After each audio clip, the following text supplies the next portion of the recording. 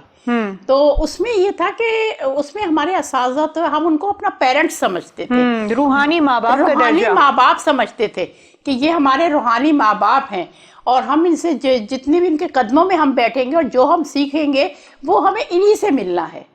تو اور ہمیں ملا, ہم نے بڑی رسپیکٹ کی. ہم نے کبھی ان سے آگے بڑھ کر بیٹھنے کی ہمت نہ کی. ہم وہ آتے تھے تو ہم کھڑے ہو جاتے تھے ان کے ادب میں. تو لیکن آج وہ چیز ہم دیکھ رہے ہیں کہ وہ بچوں میں وہ جو ہے ادب اور لحاظ بھی تھوڑا سا کم ہو گیا ہے. ہاں, اور وہ بس صرف میں پہ آ گئے ہیں. تو میں سمجھتی ہوں کہ جہاں پر انا یا میں آ جائے تو وہاں پھر جو ہے نا وہ نہیں ہو سکتا. آپ نے اپنی ابتدائی تعلیم کہاں سے حاصل کی مہر صاحب؟ میں کراچی میں پیدا ہوئی. کراچی سے میں نے اپنی ساری تعلیم حاصل کی, اور گورنمنٹ اسکول سے پڑھا میں نے. اس زمانے میں گورنمنٹ اسکولوں میں ایڈمیشن ہونا بہت مشکل ہوتا تھا. میں نے